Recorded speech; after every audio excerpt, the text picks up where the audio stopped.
Welcome back to your end of the world update, and the economic drama keeps getting worse. It's continuing. A year ago, we were talking about how the world is splitting into two distinct blocks. It was supposed to be the G7 and the BRICS, the West versus the global South. But it's time to update this. In 2025, the global economy will be divided into the US and everyone else. And if you didn't get the memo yet, the US economy is going protectionist. And even Joe Biden is placing US national security above everything else, which means countries, including US allies, not just China or Russia, are about to get screwed. Joe Biden is about to block a desperate deal by the Japanese giant Nippon Steel. The company wants to acquire US steel to gain entry into the market. But this $14 billion deal is about to enter the trash bin.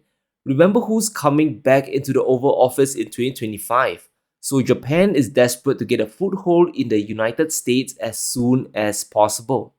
And if you look through the details of the deal, it's actually quite generous. Plus, Nippon Steel is guaranteeing not to import their steel into the US from their international mills. But the deal is about to get scrapped. And even if it gets past the Biden administration, Trump has confirmed he's going to tear it apart as well. This is just from a week ago from Trump's Truth Social. Through a series of tax incentives and tariffs, we will make US steel strong and great again. I will block this deal from happening. Buyer beware. US industries are going to be off limits to foreign buyers. He has made this crystal clear. And this is a certified nightmare for Japan. Nippon Steel is ending their 20-year joint venture with China, and they're doubling down on the US market. But if Trump comes in with his global tariff war, Nippon Steel can kiss goodbye to exporting their steel into the US. Japan simply failed to read the room. Trump can blow up the fiscal deficit and punish exporters to keep US steel on life support. It's not ideal, but it'll still limp along. We are also going to keep U.S. steel right here in America.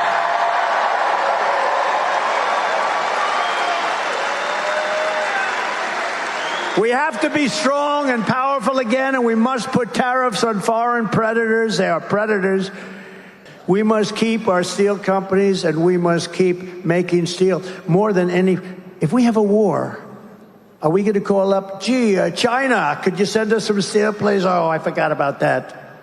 If we have a war, think of it. If we need it for our military, how do we build our tanks? How do we build our ships? We wouldn't have any steel. Because Trump will have to do that if he wants to keep US steel limping along. Now, this is a net negative for everyone. US companies will be paying more for steel, which is an industrial input. But the biggest loser would be Japan. And you would think they will get special treatment, right? But no, the script has changed. And Nippon Steel, well, they're royally pissed. Just listen to their response. It is inappropriate that politics continue to outweigh true national security interests, especially with the indispensable alliance between the US and Japan as the important foundation. In addition to that rebuke, the company is offering a $5,000 bonus to every US steelworker if the takeover closes. Well, that didn't go over so well with the unions. Japan is facing the same crisis as Europe. Their cost of manufacturing is just too high. Almost all of Japan's fossil fuels are imported from the world. And with the yen collapsing, their import bills are through the roof. And it gets worse. Almost 30% of Japan's energy mix comes from LNG, the most expensive type of natural gas. Manufacturing steel domestically is impossible, especially if you want to export it to the world. Another problem Japan faces is Chinese competition. Yes, China, they are climbing the value chain. They are dominating in EVs and solar panels, but they also have immense control over basic supply chains like steel production. Since 2020, Chinese exports have been rising to the moon, from 53 million tons to nearly 92 million in just the first 10 months this year. That's 54% of global steel production from one single country. Now, steel is a commodity. Countries around the world, especially BRICS, they need cheap steel to build their economies. And this means Japan, they can't compete unless they build factories in those countries themselves. This really sounds like de-industrialization to me. And with Trump threatening tariffs on Japanese steel, it's game over. Unless the Nippon US deal can go through, Japan could get locked out of a gigantic market. And normally, what would you do? You would turn to other alternative buyers, wouldn't you? However, Japan, they are getting squeezed by China. China accounts for almost 50% of global steel demand. While the share of steel for construction is going down, other sectors are picking up the slack. Chinese companies are building new factories, infrastructure, and machinery. As a result, they are consuming more steel than ever before. But it is useless for Japan. China produces so much steel that they can more than satisfy their domestic demand. Japan used to sell a lot of steel to China. Nippon Steel basically supplied their own car brands with steel from their factories. But their demand is starting to collapse as well because of BYD, NIO, and the countless number of Chinese EV startups. Japanese vehicles are way behind the 8 ball. Just 4 years ago, Japanese car brands sold over 460,000 cars in China monthly. It's less than 320 grand today. That's an incredible 30% drop in sales, which causes a domino effect on their steel demand as well. This is why the US steel takeover is so important for Japan. Chinese demand will continue to drop, and as Beijing exports more steel, global markets will also be lost. So Trump might have just dealt the death blow to the future of Japanese steel. And no matter how I look, I think there's very few alternatives left. Nippon Steel needs the deal to go through. But let's talk about the next phase of the economic war, and once again, it revolves around China's response to the coming Trump tariffs. And consider the headwinds China is about to face. The US market is about to be closed away in 2025. China's huge trade surplus with the US is about to start dropping. They will be earning less. Secondly, China will likely be facing the threat of a stronger dollar. Now we know Trump needs a weaker dollar in order to export more to the world. The dollar will have to come down, but we will likely get the exact opposite. And a big shout out to our sponsor today, Indigo Precious Metals. When it comes to buying gold and silver, I trust Indigo Precious Metals in Singapore. They have made investing in precious metals safe, fast, easy, and simple for both small and large scale buying. I've been stacking gold for over a decade now, and I've learned two things when buying. You want to buy authentic gold bullion, and you want to buy it at the lowest premium possible to stretch your dollars even further. And I'm glad to say I found both of this at Indigo Precious Metals. Indigo Precious Metals is a leading retailer in Singapore. They specialize in physical gold, silver, and platinum. They are my one-stop shop when it comes to buying bullion. Their prices are sharp, and they have the best brands on sale, and I can test the gold on the spot. So if you're looking to make your first gold purchase, Indigo Precious Metals is the best place to start.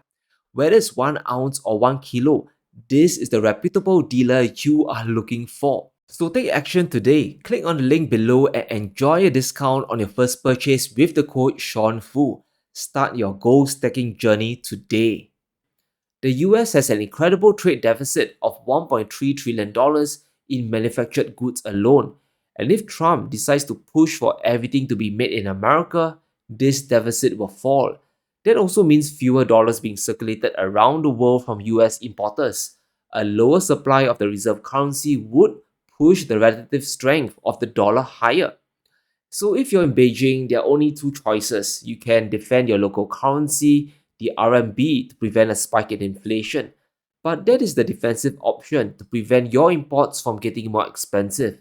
But China, they are going on the offensive. The government is now planning to allow the currency to weaken as a response to Trump's trade war. On the surface, this sounds crazy or dangerous. Won't that mean imports coming into the country, especially oil, cost more? That would impact the purchasing power of people in China as well, wouldn't it? Now, the answer to both questions is yes. However, by weakening their currency, China is throwing down the gauntlet. Beijing is challenging US manufacturing itself, and the answer for that is a currency war, a weaker yuan versus a stronger dollar. And here's the game plan. China is considering letting the yuan drop to 7.5 against the dollar.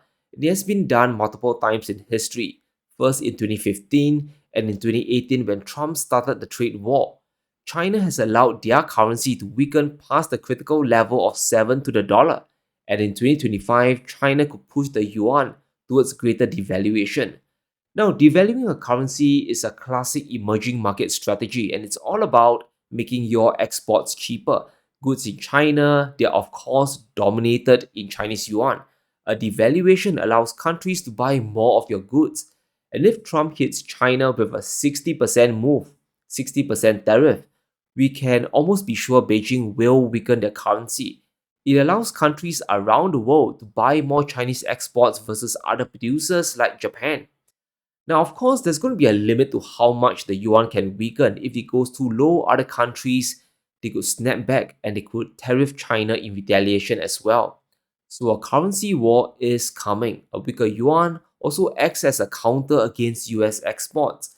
If the dollar continues to climb and China devalues the yuan, US exports will suffer. Everything they have signaled points to a weaker currency. Firstly, the budget deficit is about to climb to a historic high. In 2025, the Chinese deficit could balloon to 4%.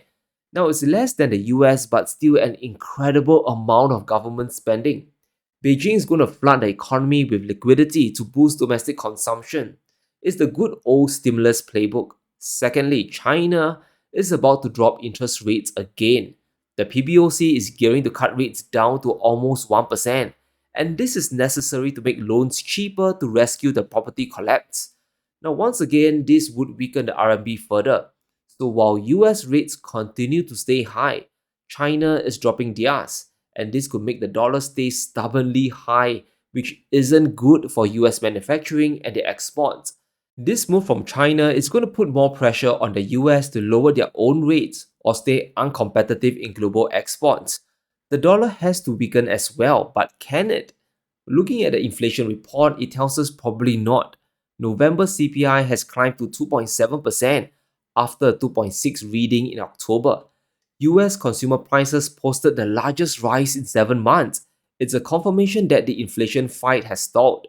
The Federal Reserve will have to keep rates higher for longer or at the very least, lower rates very slowly going forward. So we are seeing this economic war spill over to global currencies. Sure, the dollar influences the world as we know it, but China weakening the RMB is also a very big move. It's a gamble to boost their exports and put pressure on US industries and make money cheaper. And China can afford to do this because a ton of their inputs are coming from Russia. Gazprom, for example, is pushing new records of natural gas into the Chinese economy. Because of Western sanctions, China is now buying lots of energy at a discount from Russia. Here's the key word, at a discount. This makes input costs low enough. Adding in solar and nuclear power, China, they are moving closer and closer towards self-sufficiency. So they might have even more room to weaken the yuan than we realize. Trump's plan to reshore production won't be easy. It's not a given, it's not a magic bullet. While the US can whack China with sanctions, Beijing isn't helpless. They will strike back. But let me know what you think. Will Biden or Trump block the Nippon Steel deal? And how far will China weaken the RMB? Let me know in the comments below. Stay safe. Be sure to smash the like button and subscribe as we navigate through these crazy times.